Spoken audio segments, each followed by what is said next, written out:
this shit way deeper than what y'all think it is, bro. It's really way deeper than what y'all think it is. I'm just gonna leave it at that. The FBI recently took in a man named Nazeer Wiggins to question him as a prime suspect for the murder of Shanquella Robinson. But in a shocking new twist, Nazeer took to Instagram last week and explained his side of the story, claiming that he is innocent.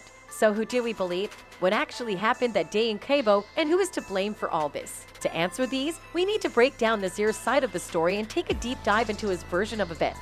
Nazeer Wiggins, a 25-year-old resident of Charlotte, attended Winston-Salem State University with Shanquella, where they soon developed a bond. On October 28, 2022, he allegedly went to Cabo San Lucas, Baja California Sur, Mexico with Robinson and 5 other college friends from Winston-Salem State University and stayed at the Cabo Villas rental Villa Linda 32 in Puerto Los Cabos. The authorities seem to believe he is the prime suspect for Shanquella's murder, but according to Nazeer, this is not what happened. He thinks he is being set up and recently posted a video online in an effort to clear his name once and for all. He starts the video off by establishing a timeline of the events, beginning with when and how he reached the scene where Shanquella was found. My taxi driver, it took us an hour to get to the villa because there was traffic. I don't know why. So I got to the villa around 3:26. Now, if you corroborate these statements with the certified forensic autopsy report that was published by the coroner's office, you will see some inconsistencies already starting to develop. The autopsy report confirmed the date and time of death of Shanquella as October 29, 2022 at 3 p.m. Furthermore, the cause of death according to the autopsy is severe spinal cord injury and atlas luxation, which points towards either an accidental or violent death. But this isn't the important part. The interesting thing is that the same autopsy report puts the approximate time between the injury and death to be about 15 minutes, which means that the trauma to Shanquella that caused her death occurred around 2:45 p.m., and Nazeer claims he reached their way after that happened. Moving on, Nazeer continues. So when I got there, she was in the game room. They told me she was not feeling good, so I instantly go to her, put her on her side, get a bag, and all of that. So I'm sitting right next to her the whole time. I was crossing my heart, I hope that I was there the whole time in the game room, and then they was talking about cooking, so we made it to the living room. Nazeer basically claims to find Shanquella in the game room, where he says he rushed to her to help her out, putting her on her side and getting her bag, while the others, showing no real concern, discussed what to eat and made their way to the living room. Things only continue to get weirder from here on out. So, Nazeer was suggesting that he was told that a nurse had already been called by the friends on Shanquella's behalf, but it has now been revealed that the female medical officer in question claims that she arrived at the villa at approximately 2:30 p.m. after being called for assistance. She also claims that it took her about an hour to reach the place. Nazeer also adds that he was told that the maids found Shanquella slumped over the toilet in the master bedroom. He then goes on to make some more bold claims. I cut on some soft music, sitting with her, rubbing her head, just chilling, waiting until the nurse came, because that's what I was informed that was happening. At first, I was told that it was a male coming, and then a female showed up. So, by that time, I skipped another thing. Quilla wasn't found dead. She wasn't found dead. The maids found her slumped over the toilet in her room. That's what they did find her, slumped over her toilet in her room. That's what I was told. Quilla was not dead when I got there. At this point, Nazeer establishes that he was told by Shanquella's friends that she was unwell due to alcohol poisoning, so that is what he informed the nursing staff because that is all he knew at that point. He then paints a pretty grim picture of the state he found Shanquella in and how he tried to help her as the situation developed. Didn't do anything. I went straight to Quilla. She was not found dead. She was found unresponsive. Yes, unresponsive. She was unresponsive. I tried to get her to talk to me and all that, but it was none of that. There was none of that going on. Oh shit. Yeah, but other than that, I did. Oh yeah, I know y'all probably asking that. When I walked in there, I didn't really notice the knot on her head until the nurse pointed it out. I did see the bump on her lip. She did have a blood vessel bust in her eye. Nazeer not only claims that he found Shanquella unresponsive when he found her, but also that he failed to notice all the injuries to her until the nurse pointed it out to him. He then saw the gruesome injuries she had sustained to her head, eye, and lips, but was unaware of it before. As if this wasn't alarming enough, he carries on and sheds more light on some interesting aspects of the entire situation. I'm literally in there giving her my all, like, come on, girl, we was 2,000 miles away from home. I got there at 3-something p.m. I made my first video at 4:26. That's me outside by the pool, saying, Quilla, get up, let's go, we got stuff to do.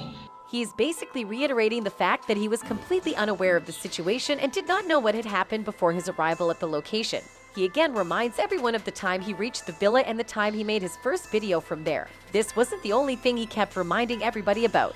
He made it a point to repeat again and again the events of how things unfolded on that fateful day. Thus, Nazeer claims to have no information whatsoever. He claims to have arrived there later than everybody and says he has the receipts to prove it. And he also claims that according to his version of the events, he didn't even have enough time to sit around and fabricate an alibi for his whereabouts at the time of murder. He says that he doesn't need to have an alibi because he was never there in the first place and his plane tickets prove that already. Nazeer also went on to claim that I wasn't there. I don't have those answers for you from Friday to 3 o'clock when I got to Cabo. I just don't have them answers. I posted my flight itinerary. When I got there, I can't make that up. I can't. I really don't know what else to do but show y'all fucking the real tickets if I can even find them when I landed and didn't land. But I could post the video, I could show the video, it's gonna show the timestamps. Nazeer then talks his audience through the entire process of first aid and immediate medical assistance provided by the medical staff. He says that the nurse tried to inject saline intravenously to Shanquella to maintain her electrolyte balance but failed in her attempts. At the same time, her oxygen saturation continued to drop, which indicated that they were slowly losing her. The nurse came in the door. Tried to help Quilla, tried to put some saline in her, but her energy, she didn't have no electrolytes, her oxygen was low, so she couldn't find them. But y'all don't understand what I went through. Nazeer closes the live session on an extremely emotional note, not only being grateful to the Robinson family for always letting him into their family and household, but also saying that he hopes they find justice for their daughter soon. He also mentions how haunted he is by the entire incident and how it never leaves his mind. All that shit y'all talking, y'all just talking out your ass out of hurt because y'all listening to social media. Social media. Of course, my story is going to be different because I got there a day late. I can only tell you what I know from 3:30 till Sunday when I left. That's all I can do. I really can't give nobody no other answer from Friday because they didn't tell me. I didn't go in there, sit down and make no alibi with nobody. I didn't know nothing. They didn't. This live Instagram session from Nazeer raises more questions than answers. Is he telling the truth? Does the evidence back him? What really went down? And who is the killer if not him? Well, at least he has his mother on his side if nothing else. Nazeer Wiggins' mother is sticking with the story her son got on Instagram and told the world, claiming he was not inside the villa when Shanquella Robinson was murdered.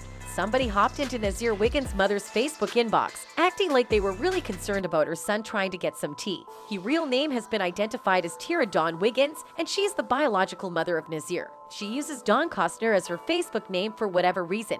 In a string of Facebook messages obtained by this source, Tira did say that her son had spoken to the FBI on December 2nd and was cleared. However, the FBI has not cleared Nazeer of any wrongdoing as of yet. Tira also cleared up rumors that Nazeer was having suicidal thoughts after a fake TikTok account surfaced claiming to be him made a post hinting at suicide. Tira said that Nazeer has an attorney and she just wanted her son's name cleared. She said it is time for everyone who was there with Shanquella Robinson when she died to come out and tell their truth because her son told his. Tira said she wants her son to be able to grieve the loss of Shanquella Robinson, in her words, his friend.